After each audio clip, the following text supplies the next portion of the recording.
నమస్తే, welcome to Ayushman భవ. Diabetes, lumbar spondylitis తో బాధపడుతున్నారా?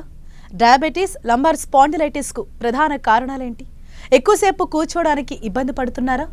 డయాబెటీస్, లంబార్ స్పాండిలైటిస్ కు హోమియో చికిత్స విధానాలపై మాట్లాడేందుకు ప్రస్తుతం మనతో పాటు 10 స్టూడియోలో ఉన్నారు homeo care international doctor Kumud గారు. మరి వారిని అడిగి మరిన్ని సలహాలు, సూచనలు తెలుసుకుందాం. నమస్తే డాక్టర్ గారు. నమస్తే అండి. సో డయాబెటీస్ అన్నది ఇటీవల కాలంలో చాలా ఎక్కువ మందిలో ఇది చూస్తూ ఉంటాం. సో అసలు డయాబెటీస్ అంటే ఏంటి, ఎందువల్ల వస్తుంది? సో మేజర్గా మన బాడీలో మల్టిపుల్ సిస్టమ్స్ అనేది ఉంటుంది. సో మన బాడీలో డయాబెటీస్ అనేది ఎండోక్రైన్ ప్రాబ్లం, అంటే ఎప్పుడైతే హార్మోనల్ ఇంబ్యాలెన్సెస్ అవుతుందో దాంట్లో ఒక ముఖ్యమైన హార్మోన్ మన బాడీ లోపల ఇన్సులిన్ అనేది ఉంటుంది. సో ఈ ఇన్సులిన్ హార్మోన్ అనేది మన ఎండోక్రైన్ సిస్టమ్ లో ఒక హార్మోన్. ఈ ఇన్సులిన్ హార్మోన్ ప్యాంక్రియాస్ అని అవయాలు, మన బాడీలో ఒక ప్యాంక్రియాస్ అని ఒక ఆర్గన్ ఉంటుంది. సో ఇది మన బాడీలో మన బ్లడ్ షుగర్ లెవెల్స్కి కంట్రోల్ అనేది చేస్తూ ఉంటుంది. సో మేజర్గా మనం ఎప్పుడైతే ఫుడ్ తీసుకుంటామో అన్ని ఫుడ్లో షుగర్ అనేది డెఫినెట్గా ఉంటుంది. సో మన ఫుడ్ అనేది షుగర్లో బ్రేక్ డౌన్ అవుతుంది. ఆ షుగర్ ఫర్దర్గా ఎనర్జీలో బ్రేక్ డౌన్ అనేది అవుతూ ఉంటుంది. కాకపోతే ఈ షుగర్కి నార్మల్ బ్లడ్లో ఉంచడానికి ఇన్సులిన్ హార్మోన్ అనేది రెస్పాన్సిబుల్ ఉంటుంది. కాకపోతే మన బాడీలో ఎలాంటి కారణాల వల్ల ఈ ఇన్సులిన్ హార్మోన్ అనేది తగ్గినప్పుడు డెఫినెట్గా షుగర్ లెవెల్స్ అనేది ఎక్కువగా అవుతూ ఉంటాయి మన బ్లడ్లో. దీనికి మనం డయాబెటీస్ అనేది అంటూ ఉంటాం. సో ముఖ్యంగా ఇన్సులిన్ తగ్గడానికి కారణాలు చూసుకోవాలంటే మేజర్గా స్ట్రెస్, ఓవర్ ఈటింగ్, అంటే ఎక్కువగా ఒక మంచి లైఫ్ స్టైల్ లేకపోవడం, మీరు కంటిన్యూస్గా ఫుడ్ తీసుకుంటూ ఉంటున్నారు, మీ బాడీకి ఎంత అవసరం ఉంది దానికంటే ఎక్కువగా తీసుకుంటూ ఉన్నారు అంటే డెఫినెట్గా మనం ఎప్పుడైతే ఫుడ్ తీసుకుంటామో వెంటనే ఇన్సులిన్ అనేది సెక్రీట్ అవుతుంది. ఎవరైతే ఎక్కువసార్లు ఫుడ్ తీసుకుంటారో వాళ్ళకి ఇన్సులిన్ మళ్ళీ సెక్రీట్ అవుతుంది. దీనివల్ల లోపం అనేది, డెఫిషియన్సీ అనేది వచ్చే ఛాన్సెస్ ఉంటుంది, ఇన్సులిన్ తగ్గుతున్నది. సో ఇది ముఖ్యంగా మన డయాబెటీస్కి ఉన్న ప్రధాన కారణాలు. కాకపోతే స్ట్రెస్ ఇండ్యూస్ డయాబెటీస్ కూడా ఉంటుంది. ఈ స్ట్రెస్ లోపల ఇన్సులిన్ హార్మోన్ అనేది డెఫినెట్గా తగ్గిపోతుంది. స్ట్రెస్ అనేది 40 years తర్వాత చాలామందికి అఫెక్ట్ చేస్తుంది. కాకపోతే ఈరోజు మనం ప్రాక్టీస్లో చూసేది ఏంటంటే 25 years ఉన్న వాళ్ళకి కూడా డయాబెటీస్ వచ్చే ఛాన్సెస్ అనేది ఉంటుంది. సో ప్రధానంగా డయాబెటీస్ అనేది ఒక 40 years 50 years తర్వాత ఉన్న ప్రాబ్లం. కాకపోతే ఈరోజు స్ట్రెస్ ఎవరైతే ఎక్కువగా ఉంటుంది వాళ్ళకి 40 years కంటే ముందు, 35 years కంటే ముందు కూడా మనం చూస్తూ ఉంటాం. అంటే ఒకసారి డయాబెటీస్ వచ్చిందని అంటే బాడీలో ఎలాంటి చేంజెస్ వస్తుంది, ఎటువంటి కాంప్లికేషన్స్ వస్తాయి? ఎస్. సో మేజర్గా ఏంటంటే డయాబెటీస్ వచ్చినప్పుడు ఎవరికైనా కూడా బాడీలో ఉన్న చేంజెస్ అనేది చాలా ఉంటుంది. సిమ్టమ్స్ గురించి చెప్పాలంటే ఎవరికైతే డయాబెటీస్ అంటే షుగర్ అనేది ఇంక్రీజ్ అవుతుంది వాళ్ళకి సడన్గా వెయిట్ లాస్ అవ్వడం, బాడీలో పెయిన్స్ రావడం, ఎక్కువగా అలసట, వీక్నెస్ రావడం, మళ్ళీ ఆకలి అవ్వడం, ఎక్కువగా దాహం ఉండడం, ఎక్కువగా యూరిన్ ఫ్రీక్వెన్సీ ఇంక్రీజ్ అవ్వడం, ఇవన్నీ జరుగుతూ ఉంటాయి. సో మేజర్గా ఎవరికైతే ఈ లక్షణాలు ఉంటున్నాయో వాళ్ళు ఒక్కసారి ఈ షుగర్ టెస్ట్, ఎవరికైతే ఈ స్పెషల్గా ఎక్కువగా ఆకలి అవ్వడం, తొందరగా అలసిపోవడం, సడన్గా చెమటలు వేయడం, ఇవన్నీ సిమ్టమ్స్ ఉన్నాయి, లేకపోతే ఒక 2-3 సిమ్టమ్స్ కంటిన్యూస్గా ఉన్నాయంటే డెఫినెట్గా వాళ్ళు ఒక్కసారి డాక్టర్కి కన్సల్ట్ అయ్యి షుగర్ టెస్ట్ అనేది చేయించుకుంటూ ఉండాలి. ఎస్ మ్యామ్, కాలర్ రెడీగా ఉన్నారు. నరసరావుపేట నుంచి నాగభూషణం గారు. హలో. నమస్తే సార్, చెప్పండి. మాకు షుగర్ 150 దాకా ఉందండి. Okay sir. కాళ్ళు తిమ్మిళ్ళు కావాలి బాగా. మీ ఏజ్ ఎంత సార్? మీ ఏజ్ ఎంత? ఏజ్ 65. Okay sir. ఎంత కాలం నుంచి మీకు డయాబెటీస్ సమస్య ఉంది సార్? 10 సంవత్సరాల నుంచి. Okay sir. సో మీరు మెడిసిన్స్ కరెక్ట్గా టైంకి వాడుతున్నారా? Okay sir. తిమ్మిర్లు అనేది బాగా కంటిన్యూగా ఉంటున్నాయా? అప్పుడప్పుడు కాళ్ళు నడిచినా కానీ నిలబడినా కానీ అమ్మటే తిమ్మిర్లు వస్తున్నాయి. ఓకే, సరే అండి, సరే, ఫైన్. ఓకే అండి, నేను మీకు ఆన్సర్ ఇస్తాను సార్. సో కాలర్ గారు అడిగింది ఏజ్ వచ్చేసి 60+ ఉన్నారు, డయాబెటీస్ అనేది 10 years నుంచి ఉన్నది, ప్రెజెంట్గా కాళ్ళలో తిమ్మిర్లు అనేది వస్తుంది. సో ఇది ఒక diabetic neuropathy complication. So diabetes ఉన్న వాళ్ళకి నర్వ్స్ అనేది బాగా ఎక్కువగా అఫెక్ట్ అవుతాయి. సో చేతుల్లో కాళ్ళలో తిమ్మిర్లు రావడం, మొద్దు బారడం అనేది జరుగుతూ ఉంటుంది. సో ఇది ఒక డయాబెటిక్ న్యూరోపతి, అంటే దీంట్లో మీ నర్వ్స్ అనేది అఫెక్ట్ అవుతున్నాయి కాబట్టి మనం దీనికి డయాబెటిక్ న్యూరోపతి కాంప్లికేషన్ అనేది అంటూ ఉంటాం. ఇది మేజర్గా 50 years కంటే ఎక్కువ ఏజ్ ఉన్న వాళ్ళు అండ్ ఎవరికైతే డయాబెటీస్ చాలా ఎక్కువ కాలం నుంచి ఉన్నది వాళ్ళకి ఈ ప్రాబ్లం, ఈ కాంప్లికేషన్ అనేది జరుగుతూ ఉంటుంది. సో ఈ ప్రాబ్లం అనేది డయాబెటిక్ న్యూరోపతి. కాకపోతే ఈ డయాబెటిక్ న్యూరోపతి మీకు చాలా ఎక్కువగా ఉన్నదంటే డెఫినెట్గా మీ బాడీలో విటమిన్ B12 అనేది మీరు కంటిన్యూస్గా వేసుకుంటూ ఉండాలి. ఈ B12 అనేది టాబ్లెట్ ఫామ్స్లో మీకు అవైలబుల్ ఉంటున్నది. డయాబెటీస్ మీకు కంట్రోల్లో ఉండాలి అండ్ మీరు ఒక సరిగ్గైన హెల్దీ లైఫ్ స్టైల్ మీరు పాటిస్తే మీకు ఈ కాంప్లికేషన్ అనేది కొంచెం తగ్గుతూ ఉంటుంది. Yes ma'am. అంటే ఒకసారి డయాబెటీస్ అటాక్ అయిందంటే అది ఎన్ని ఇయర్స్ వరకు అలా ఉంటుంది? అంటే ఇది క్యూరబులా లేకపోతే అలానే ఉండిపోతుంది? ఎస్. సో మెడికల్లీ ఇది డయాబెటీస్ అనేది ఒక ఇర్రివర్సిబుల్ డిసార్డర్ అనేది జనరల్గా మన టెక్స్ట్ బుక్స్లో రాసి ఉంటుంది, మెడికల్ బుక్స్లో. కాకపోతే కొంతమందికి ఎవరికైతే మంచి హెల్దీ లైఫ్ స్టైల్ అనేది ఉంటుంది, ఒక ఎక్సర్సైజ్ అనేది డైలీ చేస్తూ ఉంటారో వాళ్ళకి కొంతమందికి షుగర్ అనేది రివర్స్ అయ్యే ఛాన్సెస్ అనేది ఉంటుంది. ఎవరికైతే ఇనీషియల్ స్టేజెస్లో అంటే జస్ట్ వెంటనే వచ్చింది మీకు డయాబెటీస్ అనేది మీ డయాగ్నోజ్ అయింది, మీకు డాక్టర్ డయాబెటీస్ ఉన్నది అనగానే ఎప్పుడైతే లైఫ్ స్టైల్ చేంజ్ చేసుకొని కరెక్ట్గా ఎక్సర్సైజ్ చేసుకుంటూ ఫుడ్ అనేది సరిగ్గా ఎవరైతే తీసుకుంటారో డయాబెటీస్కి ఏదైతే అవసరం ఉన్న ఫుడ్స్ ఉంటాయో అది కరెక్ట్గా తీసుకుంటే అలాంటి వాళ్ళకి డయాబెటీస్ అనేది ఏ ఏజ్లో కూడా రివర్స్ అయ్యే ఛాన్సెస్ అనేది డెఫినెట్గా ఉంటుంది.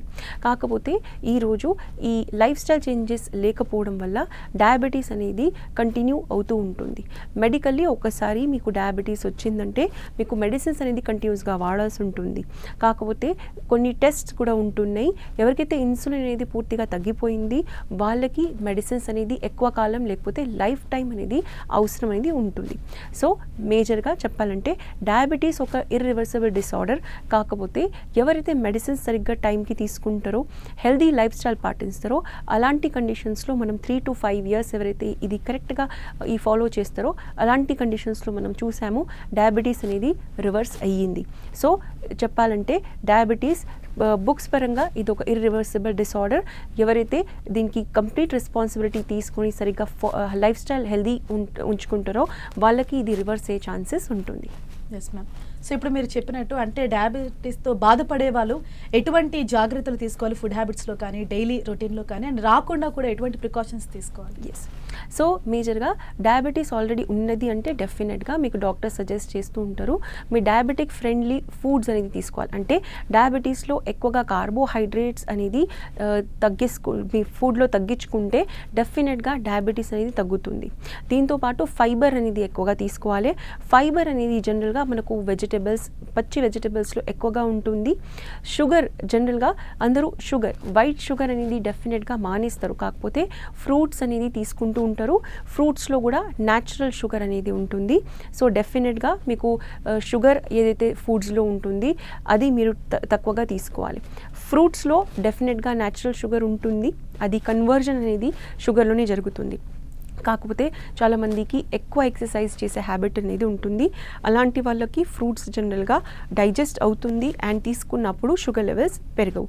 సో డయాబెటీస్ ఉన్నది డెఫినెట్గా వాళ్ళు ఈ ఫాలో చేయాలి. కాకపోతే డయాబెటీస్ రాకుండా ఫస్ట్ అండ్ ఫార్మోస్ట్ డెఫినెట్గా మీరు ఒక హెల్దీ లైఫ్ స్టైల్ అనేది ఉంచుకోవాలి.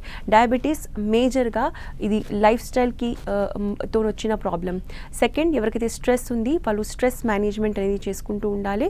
సో స్ట్రెస్ రాకుండా మీరు ఏం చేయాలి అది డెఫినెట్గా మేజర్గా మన బ్రీదింగ్ ఎక్సర్సైజెస్ అనేది ఉంటుంది అండ్ చాలామంది యోగా అనేది చేస్తూ ఉంటారు. ఇవి కంబైన్ చేసుకుంటూ మీరు ఒక హెల్దీ లైఫ్ స్టైల్ ఫాలో చేసి మెడిసిన్స్ కంటిన్యూగా వాడుతున్నారు అంటే డెఫినెట్గా మీరు ఒక డయాబెటీస్కి ఎప్పటికైనా కూడా కంట్రోల్లో ఉంచుకోవచ్చు. మరో కాలర్ ఉన్నారు, దేవిరాజు గారు మాచర్ల నుంచి. హలో. టీవీలో ప్రోగ్రామ్ వస్తుంది కదండి. ఎస్ రాజు గారు, డాక్టర్ గారు ఉన్నారు, మీ సమస్య ఏంటో చెప్పండి. ఇక్కడ మేము కొన్నాళ్ళ నుంచి మేము హోమియో వాడుతున్నాం అండి. ఓకే, దేని గురించి? అదే డయాబెటీస్ గురించి. ఓకే సార్, ఎంత ఉంది మీ షుగర్ లెవెల్స్ ఎంత ఉంది? షుగర్ లెవెల్ మొన్న టెస్ట్ చేపిస్తే 220 ఉంది. ఓకే ఇప్పుడు హోమియో మెడిసిన్ వాడుతున్నామండి. ఓకే అండి. మీ ఏజ్ ఎంత సార్? ఏజ్ 40 ఉంటుందండి. ఓకే. వేరే హెల్త్ ఇష్యూస్ ఏమైనా ఉన్నాయా? అదొకటే అండి, మా మిస్సెస్కి, నాకు కాదు. ఓకే అండి, ఫైన్, సరే, నో ప్రాబ్లం. నేను మీకు ఆన్సర్ ఇస్తాను. సో కాలర్ గారు అడిగింది, రీసెంట్గా వాళ్ళ వైఫ్కి డయాబెటీస్ అనేది డయాగ్నోజ్ అయింది. షుగర్ లెవెల్స్ వచ్చేసి 200 కంటే అబవ్ ఉంటున్నాయి. హోమియో స్టార్ట్ చేశారు. సో మేజర్గా కన్సర్న్ అంటే ఏంటంటే హోమియో మెడిసిన్స్ ఎంతవరకు పనిచేస్తాయి. సో మీకు ఫ్రెష్గా మీకు డయాబెటీస్ అనేది డిటెక్ట్ అయింది, మీకు ఇప్పుడిప్పుడే డయాబెటీస్ డయాగ్నోజ్ అయిందంటే డెఫినెట్గా మీరు హోమియోపతి స్టార్ట్ చేశారు. మీ కంటిన్యూస్గా నేను చెప్పింది డయట్ ఏదైతే నేను మీకు చెప్పాను, షుగర్ తక్కువ తీసుకొని ఫైబర్ అనేది ఎక్కువగా తీసుకోవాలి. మన ఫుడ్లో కార్బోహైడ్రేట్స్ అంటే మనం నార్మల్గా రైస్ కానీ ఏదైతే వీట్ ఉంటుంది దీంట్లో మనకు కార్బోహైడ్రేట్స్ అనేది ఎక్కువగా ఉంటుంది. సో డెఫినెట్గా ఈ డయట్ ఫాలో చేసుకుంటూ మీరు ఎక్సర్సైజ్ చేస్తున్నారు అండ్ మీరు హోమియోపతి వాడుతున్నారంటే డెఫినెట్గా మీకు రిజల్ట్స్ ఉంటుంది. కాకపోతే చాలామంది స్పెషల్గా ఆడవాళ్ళు వాళ్ళు మోకాళ్ళ నొప్పులు ఉన్నాయని ఎక్సర్సైజెస్ అనేది అవాయిడ్ చేస్తుంటారు, చేయరు. సో అలాంటి వాళ్ళకి స్పెషల్గా ఒక ఇన్ఫర్మేషన్ ఉంటుంది. ఎక్సర్సైజ్ చేస్తే డయట్తో పాటు మెడిసిన్స్తో పాటు మీకు ఫాస్ట్గా రిజల్ట్స్ ఉంటాయి అండ్ పర్మనెంట్ రిజల్ట్స్ అనేది ఉంటాయి. సో డెఫినెట్గా మీరు వాడండి. Yes ma'am. మరో కాల్ ఉన్నారు పెద్దపల్లి నుంచి రవి గారు. హలో మేడం, నాకు షుగర్ వచ్చి 3 ఏళ్ళు అయితే ఉంది. Okay sir. ఏజ్ ఎంత మీది? నాది 38 ఉంటుంది. ఓకే సార్, ఎంత ఉంటుంది షుగర్ అనేది? షుగర్ అంటే ఇక గవర్నమెంట్ హాస్పిటల్ చూసుకుంటే అప్పుడు ఒకసారి ఎక్కువ ఉంటుంది, తక్కువ ఉంటుంది. Okay. Medicines hello madam, medicines ఒక టైం వేసుకుంటారా, 2 పూటలు వేసుకుంటారా? ఒకటే పొద్దున్నే అన్నం తింటప్పుడు అన్నం తిన్నాక చేసుకుంటా. Okay, fine. చెప్పండి సార్, మీ క్వైరీ ఏంటి, మీ క్వశ్చన్ ఏంటి? మేడం, షుగర్ తగ్గడం లేదు. ఓకే అండి, ఫైన్, సరే. ఎక్సర్సైజ్ ఏమైనా చేస్తారా మీరు? డైలీ పోతా, అంటే పొలం కాడికి ఓడు, అటు ఓడు, ఇటు ఓడు, అంటే ఖాళీ ఉండదు ఇలా. ఓకే అండి. మీ డయట్ ఫాలో చేస్తున్నారా? ఎక్కువ టీ కాఫీ తాగకపోవడం అట్లాంటివి ఏమైనా చేస్తున్నారా, చేయట్లేరా? మందు బంద్ పెట్టిన, టీ బంద్ పెట్టిన, పాలు తాగుడు అన్ని బంద్ పెట్టిన. ఓకే అండి, ఫైన్, సరే. మీరు లాస్ట్ రిపోర్ట్ చేయించుకున్నప్పుడు షుగర్ లెవెల్స్ ఎంత ఉండే సార్? మొన్న చూసుకున్నప్పుడు తిన్నాక 250 దాకా ఉంది. ఓకే అండి, నేను మీకు ఆన్సర్ ఇస్తాను సార్. So fine. సో మనం ఆల్రెడీ డిస్కస్ చేసుకున్నట్లు డయాబెటీస్లో ఇన్సులిన్ అనేది తగ్గిపోతున్నది న్యాచురల్గా కూడా. కొంతమంది కేసెస్లో, స్పెషల్గా ఇలాంటి కేసెస్లో ఎవరికైతే డయాబెటీస్ ఉన్నది వాళ్ళు ఎక్సర్సైజ్ చేస్తున్నారు, డయట్ ఫాలో చేస్తున్నారు, మెడిసిన్స్ కూడా వాడుతున్నారు, అయినప్పటికీ కూడా షుగర్ లెవెల్స్ కంట్రోల్లో ఉండట్లేవు. సో మేజర్గా ఇవన్నీ కండిషన్స్ కూడా మీకు ఇన్సులిన్ అనేది చాలా తక్కువగా ఉన్నది, లేకపోతే మీకు నిల్ ఉన్నది, అంటే చాలా మినిమం ఇన్సులిన్ అనేది ప్రొడ్యూస్ అవుతుంది మీ బాడీలో. అలాంటి కండిషన్స్కి మనం ఈ డయాబెటీస్ అనేది అన్కంట్రోల్ డయాబెటీస్ అనేది అంటాం. సో మీరు ఒక హెల్దీ లైఫ్ స్టైల్ మీరు ఏదైతే మీరు పాటిస్తున్నారో డెఫినెట్గా మీరు అది కంటిన్యూ చేయండి. కాకపోతే ప్రెజెంట్గా మీ ఫుడ్లో మీరు ఫైబర్ అనేది, అంటే ఎక్కువగా పచ్చి వెజిటేబుల్స్ అనేది ఎక్కువగా మీరు యూస్ చేయండి. నెమ్మదిగా మీకు అవసరం ఉంటే మీ మెడిసిన్స్తో పాటు మీ దగ్గరలో ఏమైనా హోమియో కేర్ ఇంటర్నేషనల్ కానీ హోమియో మెడిసిన్స్ ఉన్నారంటే డెఫినెట్గా మీరు హోమియోపతి కూడా యాడ్ చేయండి. మీకు అన్కంట్రోల్డ్ డయాబెటీస్ ఉంది కాబట్టి మీరు ఇంగ్లీష్ మెడిసిన్స్తో పాటు హోమియోపతి డెఫినెట్గా వాడొచ్చు. 2 మెడిసిన్స్ మధ్యన ఒక 1 అవర్ గ్యాప్ ఇస్తే సరిపోతుంది. మీరు చేసేటివి అని డెఫినెట్గా ఫాలో చేయండి. ఓన్లీ ఏంటంటే మీరు ఇంకొక మెడిసిన్ కూడా యాడ్ చేయాల్సి ఉంటుంది.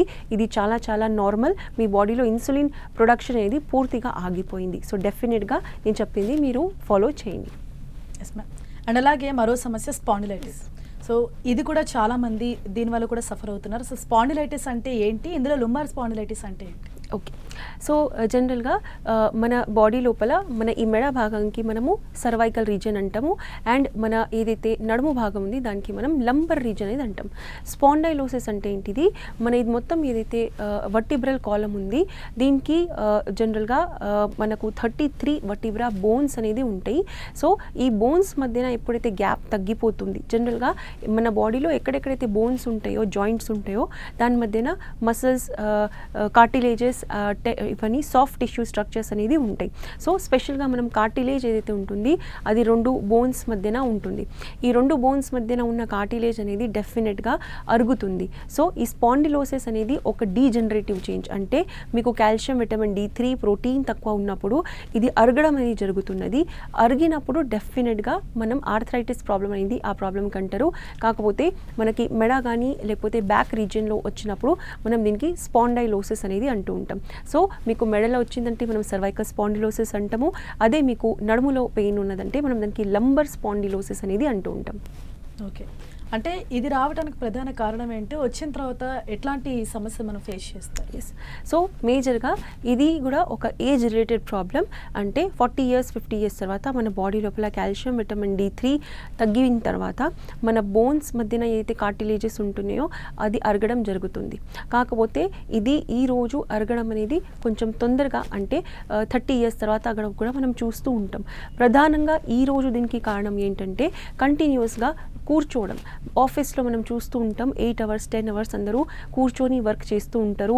స్పెషల్గా కంప్యూటర్ లాంటి కంప్యూటర్ పైన వర్క్ అనేది ఉంటుంది.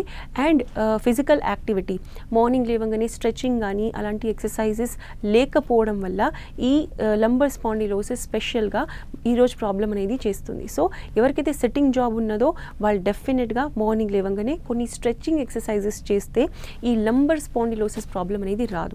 కాకపోతే ఈ లంబర్ స్పాండిలోసిస్ మీకు ఉన్నదా లేదా అది మీరు అర్థం చేసుకోవాలంటే, మీరు కూర్చున్నప్పుడు ఎక్కువసేపు కూర్చున్నప్పుడు మీకు బ్యాక్ పెయిన్ వస్తుంది. ఇదే బ్యాక్ పెయిన్ అప్పుడప్పుడు వచ్చి అది ఆగిపోతుంది అంటే డెఫినెట్గా అది నార్మల్. కాకపోతే ఇది కంటిన్యూ అవుతుందంటే డెఫినెట్గా మీకు లంబర్ స్పాండిలోసిస్ ఉన్నది. దీంట్లో గ్రేడ్స్ కూడా ఉంటున్నాయి. స్టార్టింగ్ స్టేజ్లో గ్రేడ్ 1 అంటారు, అది ఓన్లీ మీకు కూర్చున్నప్పుడు మాత్రమే పెయిన్ వస్తుంది. దాని తర్వాత వచ్చిన స్టేజ్కి మీకు కంటిన్యూస్ పెయిన్ ఉంటుంది అంటే అది గ్రేడ్ 2 అంటాం. గ్రేడ్ 3 అంటే చాలా సివియర్ ఫామ్. దీంట్లో చాలామందికి బెడ్ రెస్ట్, కంటిన్యూస్ మెడికేషన్తోని ఫిజియోథెరపీ ఎక్సర్సైజెస్ అనేది అవసరం ఉంటుంది. కొన్ని కేసెస్లో డిస్క్ డీజనరేషన్ కూడా ఉంటుంది. L4 L5 లెవెల్స్లో స్పెషల్గా మనం చూస్తూ ఉంటాము. అది MRIలో కనిపిస్తుంది. సో ఈ లంబర్ స్పాండిలోసిస్ ఎక్కువగా కూర్చొని వర్క్ చేసే వాళ్ళకి ఈరోజు మనం చూస్తూ ఉంటాం. ఎస్ మ్యామ్, కాలర్ రెడీగా ఉన్నారు. అనంతపురం నుంచి నాగేశ్వర్ గారు, హలో. నమస్తే సార్ నమస్తే, చెప్పండి. నమస్తే, ఒకసారి సార్ చెప్పండి, నేను డాక్టర్ మాట్లాడుతున్నా, డాక్టర్ కుముద్. సార్ చెప్పండి మీ ప్రాబ్లం. చెప్పండి సార్, మీకు నడుము నొప్పి ప్రాబ్లం ఉందా? ఓకే, ఎంత ఏజ్ సార్ మీ వైఫ్కి? ఓకే, 56 సంవత్సరాలు. ఈ మధ్యలో రీసెంట్ గా షుగర్ అటాక్ అయింది. ఓకే, అయితే షుగర్ అటాక్ అయితే కాళ్ళు మంటలు, మోకాళ్ళ నొప్పి ఎక్కువగా ఉన్నాయండి. ఓకే, ఆ తర్వాత ఈ పేరు నొప్పులు కూడా ఎక్కువ ఉన్నాయండి. ఓకే అండి, సరే. ఫస్ట్ లో వచ్చి 250 రూపాయలు రైతు కంట్రోల్ చేసిన తర్వాత ఇప్పుడు 108 138 ఆ లెవెల్లోకి వచ్చింది. ఓకే అండి, సరే. సో ఇప్పుడు నడవడం అనేది చాలా ఇబ్బందిగా ఉందా? ఓకే అండి, ఫైన్, సరే. సో ఓకే అండి, ఫైన్, నేను మీకు ఆన్సర్ ఇస్తాను సార్. సో కాలర్ గారు అడిగింది ఏంటంటే వైఫ్కి ఏజ్ వచ్చేసి 50 అబవ్ ఉన్నారు, డయాబెటీస్ రీసెంట్గా వచ్చింది, మల్టిపుల్ జాయింట్ పెయిన్స్ అనేది ఉన్నాయి, అంటే మొత్తం బాడీలో ఆర్థరైటిస్ ప్రాబ్లం అనేది ఉన్నది. సో మేజర్గా ఆడవాళ్ళకి 40 years తర్వాత 50 years తర్వాత మెనోపాజ్ అనేది ఉంటుంది, అంటే పీరియడ్స్ ఆగిపోవడం అనేది సమస్య ఉంటుంది. సో ఈ సమస్యల ఆస్టియో ఆర్థరైటిస్ అంటే మన జాయింట్స్ లోపల మధ్యన ఏదైతే స్పేస్ ఉందో అది తగ్గిపోతుంది. ఇది ఎక్కడైతే జాయింట్స్ ఉంటాయో అవన్నీ జాయింట్స్కి అఫెక్ట్ చేస్తుంది. స్పెషల్గా మన నీ జాయింట్స్ అంటే మోకాళ్ళు మేజర్గా ఒక వెయిట్ బేరింగ్ జాయింట్ అనేది ఉంటుంది. వెయిట్ బేరింగ్ జాయింట్ అంటే మన బరువు మొత్తం మోకాళ్ళల్లో వస్తుంది, కాబట్టి ఫస్ట్గా మనకు మోకాళ్ళ నొప్పులు అనేది స్టార్ట్ అవుతుంది. దీంతో ఇవన్నీ కూడా ఏజ్ రిలేటెడ్ ప్రాబ్లమ్స్ అనేది స్టార్ట్ అవ్వడం చాలా చాలా నార్మల్. కాకపోతే ఈ కండిషన్లో మీరు calcium, vitamin D and protein అనేది మీ బాడీలో మీ ఫుడ్లోకి ఎక్కువ తీసుకోవాలి. డయాబెటీస్ ఉన్నది కాబట్టి డెఫినెట్గా ఎక్సర్సైజ్ అనేది కంపల్సరీ ఉంటుంది. కాకపోతే ఈ కండిషన్లో డయాబెటీస్ ఉంది, ఆర్థరైటిస్ కూడా ఉన్నది కాబట్టి ఎక్సర్సైజ్ అనేది కొంచెం డిఫికల్ట్గా అయిపోతుంది. సో అలాంటి వాళ్ళు ఫస్ట్ మోకాళ్ళ నొప్పులు కానీ బాడీలో ఎక్కడెక్కడైతే పెయిన్స్ ఉన్నాయో అది తగ్గడానికి కొన్ని ఫిజియోథెరపీ ఎక్సర్సైజెస్ అనేది జనరల్గా చేయించుకుంటూ ఉండాలి. మీ ఇంట్లో కూడా చేసుకోవచ్చు కొన్ని రోజులు మీరు ఫిజియోథెరపీ ఎక్సర్సైజెస్ నేర్చుకున్న తర్వాత. దీని తర్వాత ఎక్సర్సైజ్ అనేది నార్మల్గా యోగా కానీ, ఎవరైతే ఏజ్ ఎక్కువ ఉన్న వాళ్ళకి యోగా అనేది ఉంటుంది, వాళ్ళు డెఫినెట్గా అది చేసుకుంటూ వాకింగ్ చేస్తే డెఫినెట్గా మీకు మోకాళ్ళ నొప్పులు ఎక్కువ అవుతాయి. 15-20 minutes కంటే ఎక్కువగా మీరు వాకింగ్ అనేది చేయొద్దు. డయాబెటీస్ అండ్ మోకాళ్ళ నొప్పులు లేకపోతే ఏదైతే మల్టిపుల్ జాయింట్ పెయిన్స్ ఉన్నాయో ఇవన్నీ మీరు గ్రాడ్యువల్గా చేస్తే ఒక 6 months to 1 year కంటిన్యూ చేస్తే మీకు నెమ్మదిగా నొప్పులు తగ్గుతాయి, షుగర్ కూడా కంట్రోల్లో వస్తుంది. ఎస్ మ్యామ్, మరో కాల్ ఉన్నారు వైజాగ్ నుంచి అప్పారావు గారు, హలో. సార్ నమస్తే, చెప్పండి. హలో సార్ నమస్తే, చెప్పండి. నమస్తే. నాకు నా వయసు 47 సంవత్సరాలండి. ఓకే. నేను డ్రైవర్ గా పనిచేస్తున్నానండి. ఓకే. నాకు షుగర్ కూడా ఉందండి. అంటే 300 350 ఇలా ఉండేదండి. మెడిసిన్ అది మార్చిన తర్వాత 200 180కి వచ్చిందండి. ఓకే. ఇప్పుడు నాకు శరీరం మీద దద్దురులాగా వచ్చి టామర్ లాగా అయిపోయిందండి. Okay sir. చాలా మందులు వాడుతున్నాండి. మన ఈ డాక్టర్లు అందరి దగ్గరికి, స్కిన్ స్పెషలిస్ట్ చాలా మంది దగ్గరికి వెళ్ళానండి. అప్పుడప్పుడు తగ్గుతుందండి, మళ్ళీ ఒకేసారి షుగర్ రైజ్ అవగానే వస్తుందండి. దీనికి సమస్య పరిష్కారం ఉందండి. నేను మీకు ఆన్సర్ ఇస్తాను సార్. సో కాలర్ గారు అడిగింది ఏంటంటే 40+ ఇయర్స్ ఏజ్ ఉంది, 47 ఇయర్స్ ఉన్నది, డయాబెటీస్ అనేది అన్కంట్రోలబుల్గా ఉన్నది, స్కిన్ ప్రాబ్లమ్స్ అనేది వస్తూ ఉన్నది, షుగర్ ఎక్కువైనప్పుడు ఈ స్కిన్ ప్రాబ్లం ఎక్కువగా అవుతుంది, దద్దుర్లు అనేది వస్తుంది. సో మేజర్గా డయాబెటీస్కి మనం ఆల్రెడీ ఒక డయాబెటిక్ న్యూరోపతి అనే ఒక కాంప్లికేషన్ ఉన్నదని మనం డిస్కస్ చేసుకున్నాము. డయాబెటీస్ ఎక్కువైనప్పుడు మీ ఉన్న స్కిన్ ప్రాబ్లమ్స్ కూడా ఎక్కువగా అవుతాయి. సో జనరల్గా ఈ దద్దుర్లు రావడం అనేది ఒక అలర్జిక్ రియాక్షన్. కాకపోతే మీరు ఎప్పుడైతే మీ షుగర్ లెవెల్స్ మీ బాడీలో పెరుగుతాయో డెఫినెట్గా ఈ అలర్జీ అనేది కూడా పెరుగుతుంది, ఈ దద్దుర్లు కూడా డెఫినెట్గా పెరుగుతాయి. సో షుగర్ ప్రాబ్లం ఉన్న వాళ్ళకి స్కిన్ ప్రాబ్లం, ఈ న్యూరోపతి అండ్ రెటైనోపతి అంటే కంటి చూపు తగ్గడం, ఇది ముఖ్యంగా ప్రాబ్లమ్స్ జనరల్గా అందరు ఫేస్ చేస్తూ ఉంటారు. సో డెఫినెట్గా మీ షుగర్ తగ్గించుకోవడానికి మీరు 2 మెడిసిన్స్ అనేది వాడండి. మీ బాడీ లోపల కొంచెం ఎక్సర్సైజ్ మీ బాడీకి కావాలి, అప్పుడు కానీ ఇది షుగర్ అనేది తగ్గదు. షుగర్ తగ్గితే డెఫినెట్గా మీకు ఈ స్కిన్ ప్రాబ్లం కూడా పూర్తిగా తగ్గిపోతుంది. Yes ma'am. సో ఈ స్పాండిలైటిస్ సమస్యతో బాధపడేవారు వారు ఎటువంటి జాగ్రత్తలు తీసుకోవాలి? ఎస్. సో జనరల్గా స్పాండిలోసిస్ అది సర్వైకల్ అయినా సరే, లంబర్ స్పాండిలోసిస్ అయినా సరే, కంటిన్యూగా కూర్చొని ఉండకపోవడం ఇది చాలా చాలా ఫస్ట్ ఉన్న ప్రికాషన్. సెకండ్ వచ్చేసి మంచి protein rich food, calcium and vitamin D3 ఉన్న ఫుడ్స్ అనేది డెఫినెట్గా తీసుకోవాలి. మార్నింగ్ లేవంగానే ఎక్సర్సైజెస్, స్పెషల్గా మీ డాక్టర్ మీకు చెప్తారు ఎలాంటి ఎక్సర్సైజెస్ చేస్తే మీకు నొప్పులు అనేది రావు, స్పాండిలోసిస్ అనేది రావు, ఉన్నా కూడా డెఫినెట్గా రివర్స్ అయ్యే ఛాన్సెస్ ఉంటుంది. ఇవి 3 మేజర్గా మీరు ఫాలో చేస్తే మీకు ఫ్యూచర్లో ఎప్పుడు కూడా స్పాండిలోసిస్ రాదు, ఉన్నా కూడా తగ్గిపోతుంది. అంటే ఈ స్పాండిలోసిస్ సమస్య ఉంటే కూర్చోటానికి ఇబ్బంది అవుతుందా? నడవటానికి కానీ కూర్చోటానికి కానీ ఇబ్బంది పడతారా?